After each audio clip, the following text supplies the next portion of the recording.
What's up, world? It's your girl Lex, and I'm back with Put Me On Game. And today I have a very special guest with me, like always. I have my girl Jackie Smith with me, aka Spicy Niyah, aka Niyah Marie. How are you doing today, girlfriend? I am doing good. I'm glad to be here virtually with you. So thank you for that.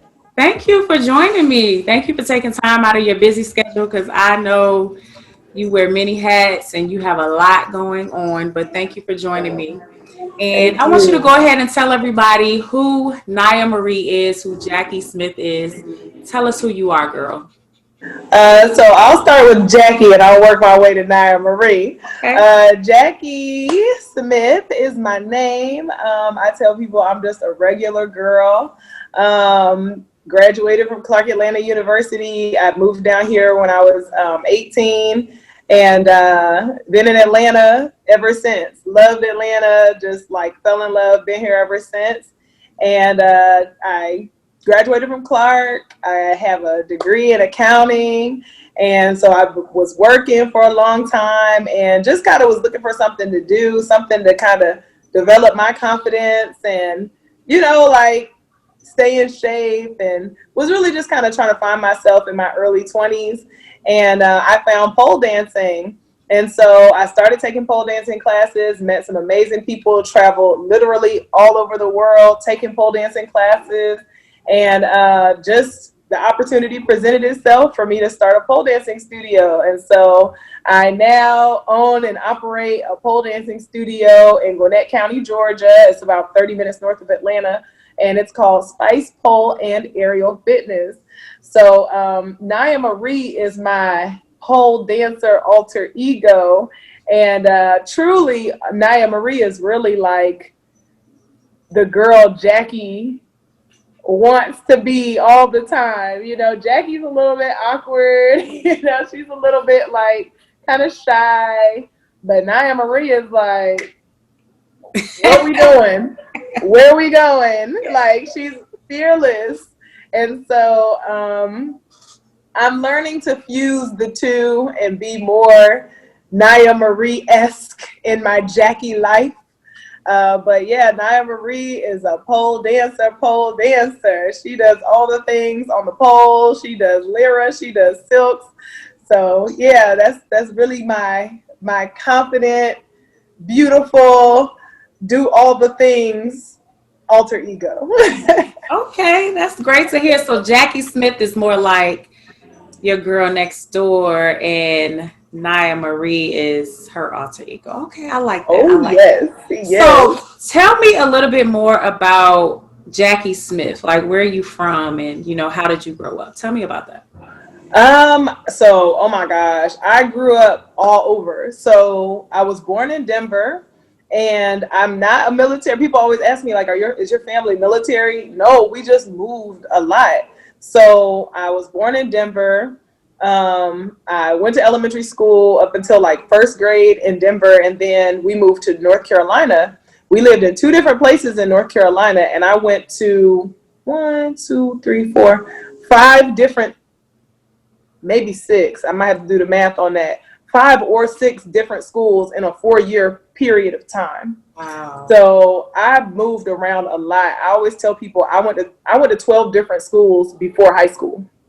So I never really had a chance to like develop my not to say develop my personality, but I was always the new girl. So after North Carolina, we moved to Virginia. Then from Virginia, we moved to Maryland. And of course, in between all of this time, I was like moving from elementary school to middle school to high school. And so my childhood, it was great. It was wonderful. Like I grew up with my mom and my dad. I have a little brother. Like outside looking in, I think people probably felt like I had the perfect life. But moving around the way that I did was very difficult because I never really found my place. I never got a chance to like do extracurricular activities for any extended period of time because I was always moving. So yeah, it was a little bit weird, and I think because I was always the new girl, I never really knew how to interact with people because it was always a new group. So I might get comfortable with one group, then I move, and then it's like, okay, this new. So it was crazy. So when I lived in North Carolina, I found out what colorism was. I was the blackest person people had ever seen in their whole life. No, not North Carolina, lies. When I moved to Virginia, DC Metro, I was the blackest person anybody had ever seen in their whole life. Girl, I am from Virginia, so colorism is a conversation that we can have for days, months, years. Listen, it's So I get real. it. It's You real. mentioned that you attended Clark Atlanta University. Shout out to all the Mm-hmm. HBCUs. Hey. How was that going to an HBCU coming from a background where you didn't I guess you didn't have many friends because you moved around so much. So how was that when you attended Clark Atlanta? How did you adapt? I don't think I did. I think so. What happened? I did settle down in high school. I didn't move in high school. So what I had to learn to do to like kind of fit in, humor has always been my thing. Like I was always like joking and playing around, and so I kind of just took that and put it in. Did the same thing at Clark. I also was in the band, so even though I didn't have outside of school extracurricular activities, I always found the band. So I played saxophone from fifth grade all the way through high school. So after I graduated from high school, I was like, oh, I'm not doing the band. I'm done with music. I'm going to go to college and get a fresh start and become this brand new person. Girl, I was right back in the band. I found the person that lived next door to me was in the marching band at Clark. And I was just like, you're in the band? Like my band nerd came out. So I basically just did the same thing. Like it was a great experience though, because it did give me an opportunity to kind of develop my personality and find out what I like, what I don't like, the type of people I like to hang out with, and the people that really compliment me best, and the activities that compliment me best. And if anybody is ever considering, any person of color is considering going to an HBCU versus a PWI, I'm always going to say the HBCU, because being able to just be a free black person in a black environment with people that look like you, that are nurturing you, that understand the experience that you've had as an African American, you're never going to get that again, I, ever, I unless you work totally at Pal's agree. Lounge. Say it again, where? At Pal's Lounge. No. I totally agree with that. You know, I feel like I found myself at my HBCU that I attended, Livingstone College, home of the Mm-hmm. Blue Bears. But yeah, um, if you're a black student and you're graduated from high school, I totally recommend the HBCU. It will help you find yourself, will help you learn about your history, things that you did not learn Yeah. from, K through 12th grade. It just makes you an overall better individual. So Yeah. I agree with that. Yeah. So speaking Yeah. of finding yourself, when did you decide that you wanted to become an entrepreneur? So what's really crazy about my journey is sad. It's very sad because I look back at my life and I'm like, man, I could have been pursuing so many things. But from the time I was a little girl, I used to tell myself, I can't do this because this is for other people, whether they were white, whether they were wealthy, whether they were whatever. I always told myself, you can't do this because of how you look. So when I went to college and was in an entrepreneurship class, because my background is in accounting, we had to take an entrepreneurship class. And I remember being in that class. I was like 22 years old, 21, 22 years old. I'm in the class like, I'm never going to be an entrepreneur. Like, what I look like? I'm not rich. I'm not wealthy.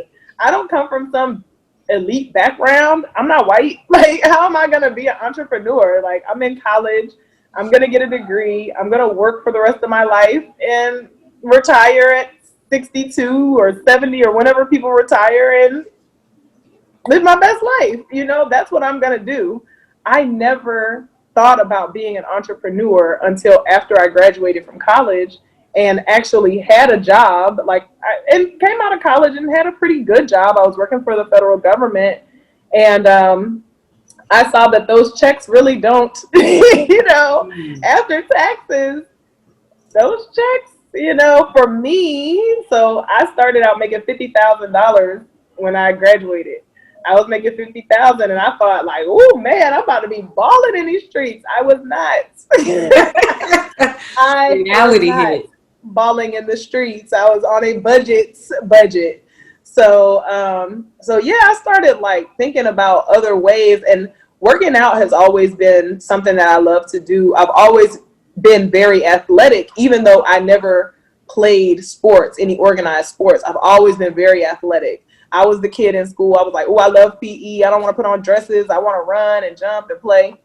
And so when I was working at my job, I'm like, well, look, I need to find something to do on the weekends, and so I started looking up different little certifications. I could do like maybe a spinning certification, but I never pursued any of that stuff. I was like, whatever, I'm working my job, do my 40 hours, whatever. And so it wasn't until I found pole dancing and I really got into it that I started seeing like, wow, I can actually sell this service to other people.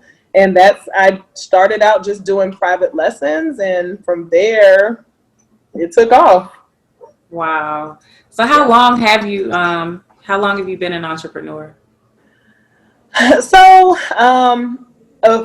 I guess officially, if I was going off of what I guess maybe society would consider an entrepreneur, 2 years.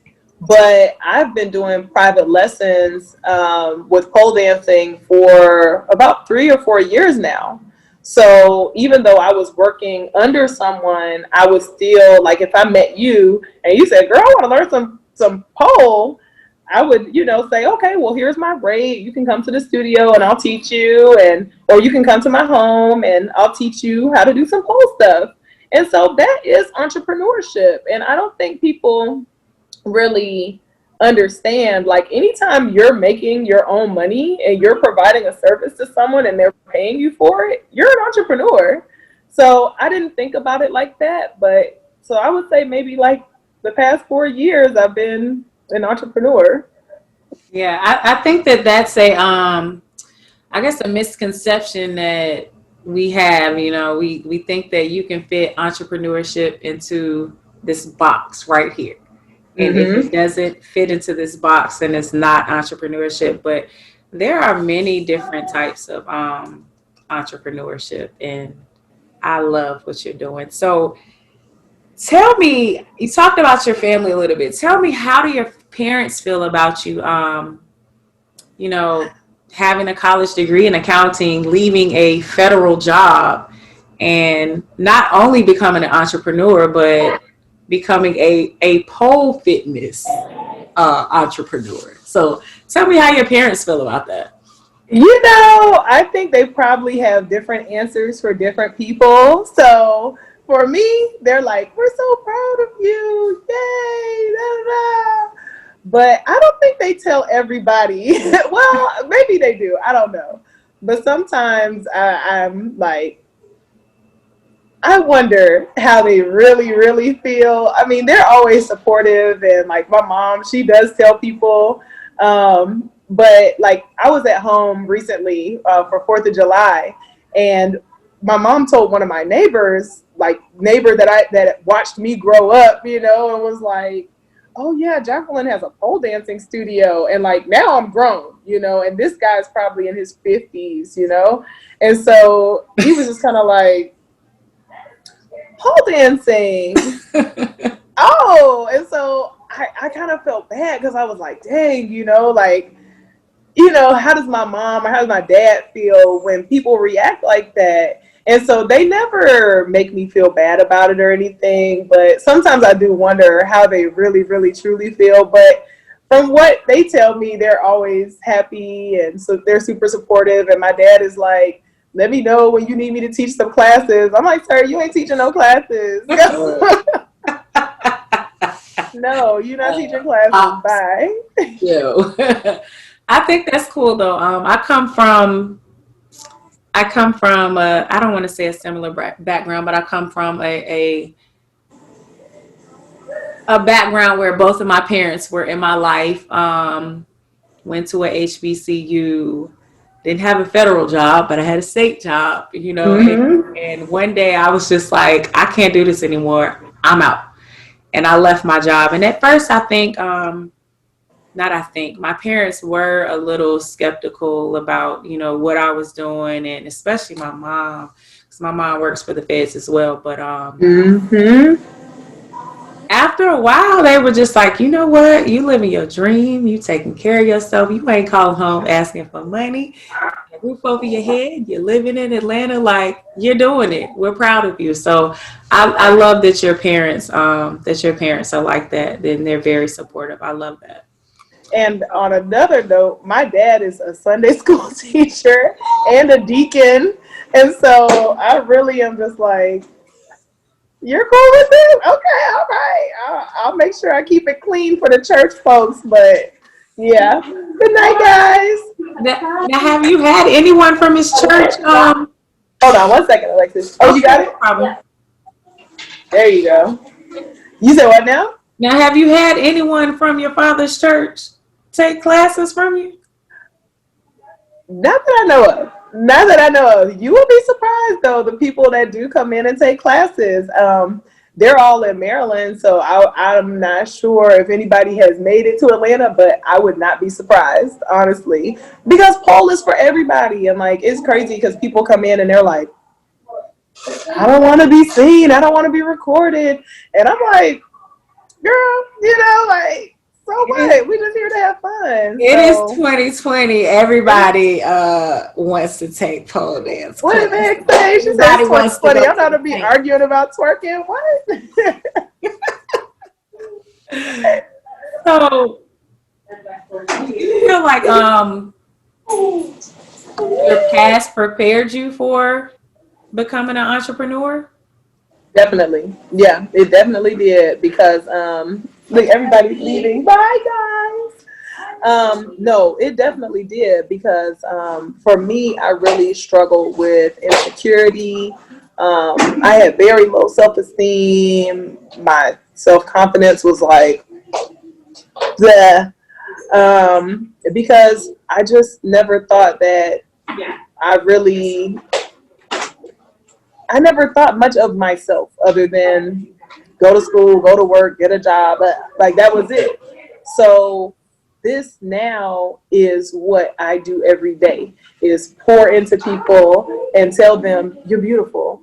You're amazing. Look at how strong you are. Look at how wonderful you are. Look how good you look in these shorts. Like this is what we do every single day. And I can speak from a perspective of someone who dealt with being self-conscious, being, having body image issues, feeling like I wasn't good enough.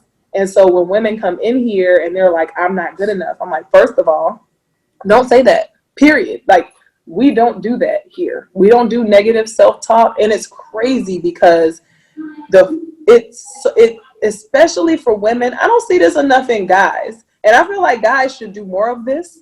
But in women, we're so critical. Like, I'm fat. I'm this. I'm just like, no, you're not gonna do that here. Period. Because your words have power. So I think,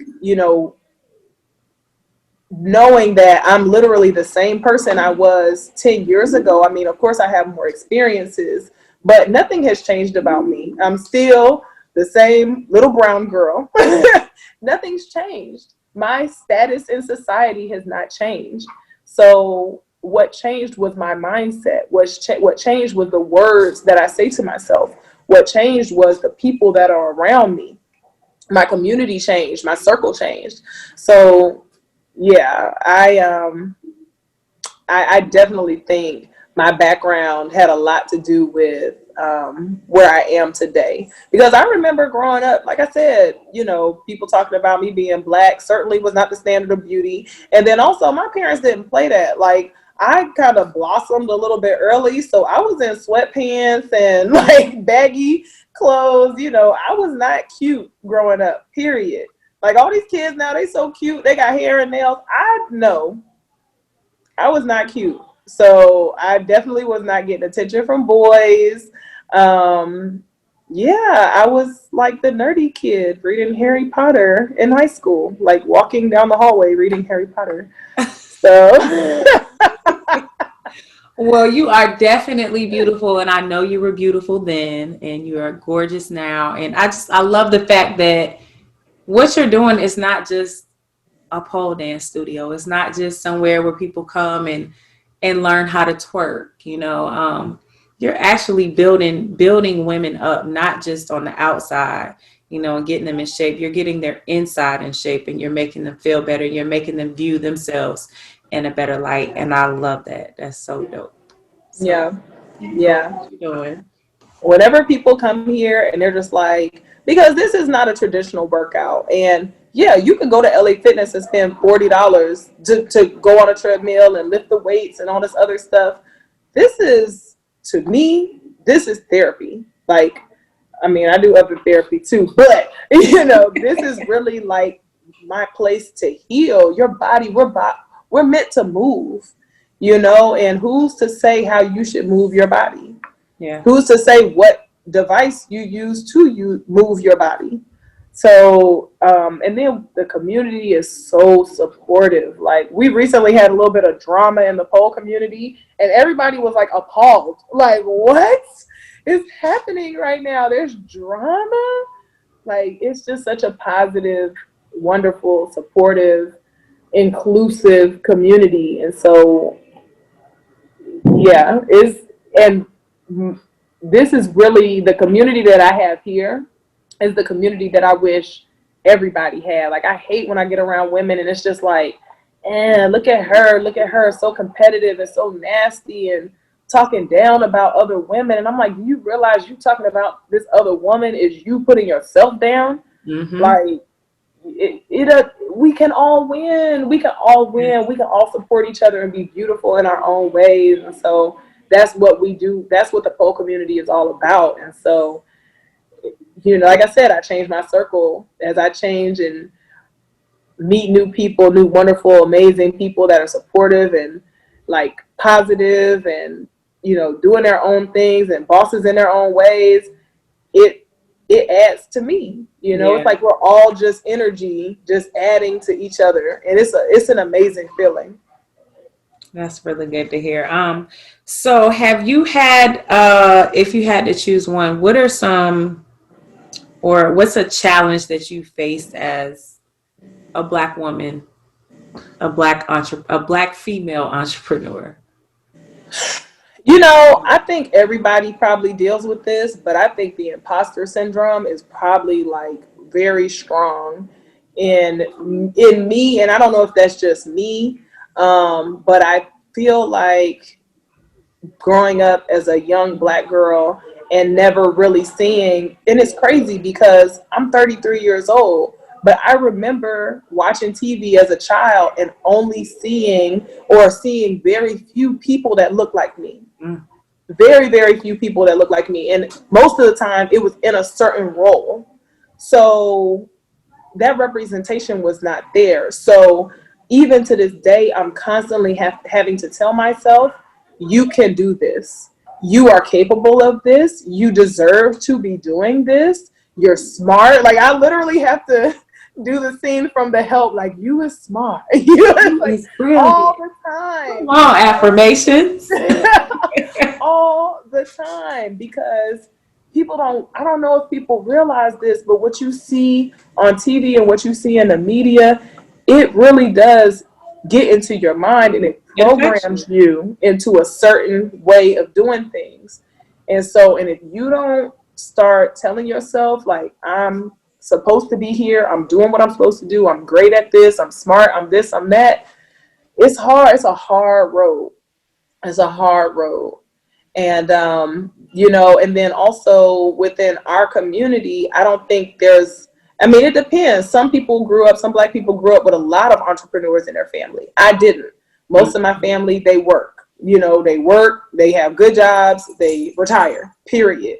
So, you know, becoming an entrepreneur, quitting a good government job, that's not a conversation you just have with your family and they're automatically going to be supportive. You know, the tendency is to say all the things that can go wrong. Mm-hmm. And if you let that get into your mind, it's easy to just be like, you know what, I'm comfortable, I'm good, like let me just stay here at my job. So honestly, when I started thinking about opening up a pole studio and it actually became a reality, like the ball really started moving, I didn't tell my family I was opening up a studio until like it was done. You know, like I wasn't trying to like talk to them about, oh, this happened and that happened, because there's going to be obstacles. You Mm-hmm. know, it's not going to be a smooth road. And for some people, that one obstacle, they're going to be like, why would you do this? Yep. Why don't do that? Don't. So, you know, I think as a Black person, I mean, I can only speak to the Black experience because that's what I have, that's what I am.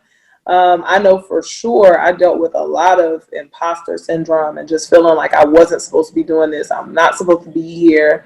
And then just the family, you know, Yeah. dealing with, not necessarily, my family was supportive, but, you know, they work. That's what they do what they do. They do it well. But I'm definitely doing something different. And I have to manage how I talk to them. We recently expanded the space, and the first time I brought it up to my mom, this is during COVID, my mom was like, no, you're a gym, COVID, you're all gonna die. And I was just like, okay, mom. I hung up the Still phone standing. and I was like, I called my property manager. I was like, let's do it. So Well, since you said you just opened up another studio, how do you stay motivated to do all of this? Like you wear many hats and you have a lot going on. How do you stay motivated? it's the people. So what you can't see right now, one of the instructors at Spice is sitting over here, and I hope you're listening in. But no, it's the people. Like I can't let them down. I can't. When COVID hit, I'm like, close the studio. What? Close? We not about to close. We just opened. Like the people keep me motivated, and that's why I tell everybody, if I could have one message to anyone, is to make sure you got a good circle, Yeah. because this community, like I go so hard for this community. I go so hard because this is like my family. This is like they're my friends. And so if I decide, oh, okay, well, I don't feel like doing this anymore because this is hard. I don't feel like doing this anymore because I would be more comfortable if I just got a job and just worked a 9 to 5 and made my, you know, like, what? What my friends gonna do? Where they gonna pull? You know, like I can't let them down. That's why community, your circle matters for real. So Absolutely. that's how I stay motivated. When I was working, girl, I worked my 40 hours. I went home. I worked my 40 hours and went home.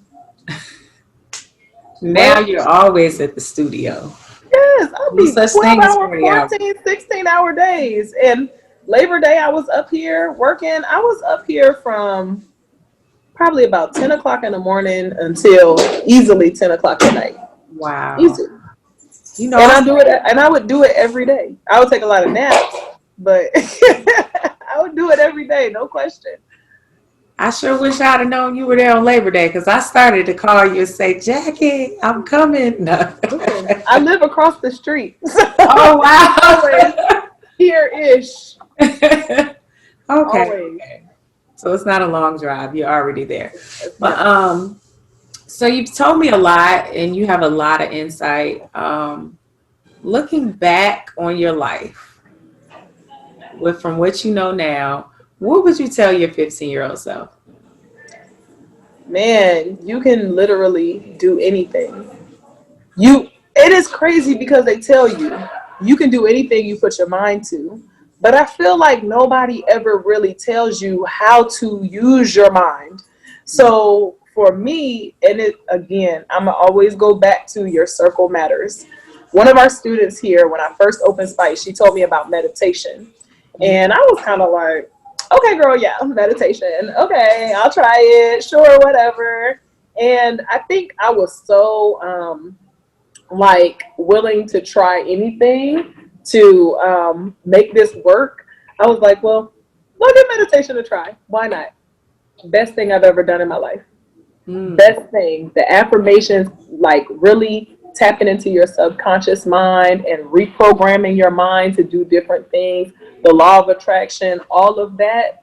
Good night, Missy. All of that is necessary. Is necessary. And so I would tell my 15-year-old self, I would say, learn, first of all, speak the life you want into existence. All of this, I'm not pretty enough, I'm too big, I'm this negative, that negative, cut it. Don't ever say that about yourself ever again. And anybody else that has anything to say about it, you need to remove them from your life. Period. Period. Like friends, family members, like, I mean, it's kind of hard because unfortunately, and I experienced some of this too, I had family members. I had a family member, a close family member, tell me I would never do anything. I would never be anything. A family member that I'm supposed to be looking up to. I got to be around you. So, you know, and I've even dealt with that since I've started my business. People literally telling me like, yeah, you're not really all that, you know? So I would tell my 15-year-old self, you are. And if you weren't all that, you wouldn't be here. You're here for a reason. You have a purpose. And whatever feels good to you, like truly feels good to you, follow that. Do that. Don't let anybody tell you what you should be doing in this world because it's not placed in their heart. It's placed in your heart. You were created, you're here for a reason. You were created for a purpose. So I would tell my 15-year-old self that you are here for a reason. And now it's just up to you to do it and trust that who created you, whatever you think created you, is going to always support you in your desires because your desires were placed in your heart. Come on. It's, you know what? It's amazing to hear you talk about you having or had low self-esteem, you know, growing up and you weren't sure of yourself. And now like this woman that you have blossomed into, you with the affirmations, like you were just so positive. Your energy is so refreshing. I love it. Thank you. I hope that, you know, once this episode is released, I hope that other young girls that look like you and I can sit down and listen to this episode and be like, you know what? All of these negative things that I'm thinking about myself, that's not me. That's not me. Yeah. And she, No. Miss Jackie Smith, is somebody that I can look up to because she was once in a place that I was in and I'm in now. And I just love it, Jackie. Oh, I love you too. You be I mean, you know, I've never like really been able to sit down and talk with you. Not to this extent, you know, we're always moving really fast in what we do, but yeah. but I'm really enjoying this and I'm glad that I was able to sit down and talk with you. And I'm glad that you were open enough to share your story because some people aren't in a place where they're okay with telling the world, you know, how they used to be or how they got to where they are now. You know, they just want people to see the glitz and glam and they don't want them to see how they got there or what they went through to get there. But man, so much, girl. So I need you to do one more thing for a couple of more things. I want you to put me on game. Okay. Put me on game, honey, and leave me with the most important quality that an individual must have to become a successful entrepreneur. The game. Number one, you are the game, right? Like it's already in you. Period. Like you've already got it. Whatever pops into your mind to do it because it's there for a reason. I have no desire to be a chef. I have no desire to be a computer scientist. I have no desire to be a filmmaker. I want to do pole. And that's what I'm doing. And that's what's placed in my heart. And so whatever the game, you are the game. You are the juice. So do it. Do whatever it is you feel like you're supposed to be doing. And the universe, God, whatever you believe in, will support you in that. Period. Period. Period. Yeah. I love it. Come on now. Was that Jackie or was that Spicy Niyah? That was Spicy Niyah. All right, girl. So I got a couple of rapid fire questions. Are you okay with these? I am. Okay. All right. So if you had to choose one superpower, what would it be and why? Invisibility, because I be tired of talking to folks. I love But I want to be out. I want to be out, but I don't want nobody to bother me. Oh my gosh, it's so funny. All right, what's your ultimate get it done song? Like your turn up song. If you put this song on right now, you're gonna be able to accomplish whatever it is that you need to accomplish that day. Right now, it's WAP. Oh, yeah. Wow. Listen, that song can wake the dead, okay? Yeah. Tell me about it. Okay, so this one is a good one. The Pink or Magic City? The Pink. Yes. Listen, and I'm all in my feelings. Okay. I don't know if y'all seen the finale yet, but I did. we found out that one of the characters is an accountant. I was like, am I? I don't want to give it away, but I was like, is this me? Is this my life? Like, it's not. It is not my life. But It is your life. Okay, No. okay, accountants, we can do it too. I'm like, oh, she really learned, and she learned how to pole dance now. She went to a strip club and learned how to pole dance. But basically, this woman took a skill set that she learned and is making money off of it. Listen, this is my daily struggle. I'm like, do I really want to step into the club? I don't know. So yeah, you get the Paint down there in what is it? I want to say Tuscaloosa, but that's Tuscaloosa. Yeah. After I watch every episode, I have a country accent. I don't know. I be talking to my dog. I'm like, come here, Copley. Come here. I have to turn off my Mississippi accent. Oh my gosh. Okay, so Facebook, Instagram, or Twitter? Instagram. Especially now they got reels. Yeah. All the money in the world or happiness? Happiness. Oh, really? Yes. Let me tell you. Look, we might have to do another episode because I wasn't by any stretch balling, but I was definitely comfortable. So I was making six figures. My husband at the time was making six figures. We were very comfortable. I'm 33 years old, very comfortable. I could buy whatever I want, do whatever I wanted, like very comfortable. Girl, I blew up my life in November of 2019. Blew it up. Wow. Changed everything. Yeah, money don't mean nothing if you're not at peace. Yeah. You just got more money to self-destruct. That's all that is. You're right about that. What secret talent do you have besides pole and besides secret talent? I don't know if it's a secret talent for real, but I swear, like, my deja vu feels very real. So sometimes I think I have like I don't know. I mean, I don't, but I think that I am a little bit more connected to the universe or whatever, because I'll literally be in a situation and I'm like, man, I've been here before. I've seen this before.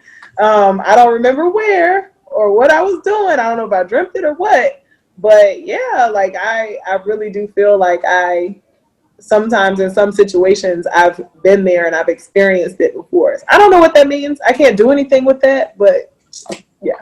That's a Maybe gift, honey. And yes, you can do something with it. You better listen to it. I need to. Look, somebody help me enhance it. And one more thing. I need you to tell everybody where they can find you. Do you have a website? Are you on, well, clearly you're on Instagram because that's your favorite platform, but social media, Instagram, website, how can people find you? So I am, if you want to find me, you can find me on Instagram at spicy spicy Niyah Niyah. But you can always get me. But you can come and take some classes and get connected with the community, which I encourage everyone to do. Go to our website, spicepolefitness.com. We're located in Duluth, Georgia, so we're a little bit outside of the city, but it's worth the drive, trust me. But yeah, spicepolefitness.com. Click the link that says join/view schedule and take some classes. We are on Facebook, Spice Pole and Aerial Fitness. I'm on Facebook as Niyah Marie. And yeah, I'm on Facebook. Let me see. Yeah, right now Facebook and Instagram. Those are the two places I'm really absorbed in. And then on Instagram at the Spice Pole Fitness. So yeah, you can check out what we do here at Spice and get a look at some of the classes and see what events we have coming up. So yeah. Thank you so much, Thank Jackie. you. Spicy Niyah Marie. I love the energy. Best wishes to you in anything that you plan on doing in the future. I hope that your business continues to flourish, and I hope that you continue to spread your story and keep uplifting women across the world. Thank you so much. Of course. Thank you. And thanks for putting me on game, honey. Listen, you put me on game. You have a good night. All right, you too.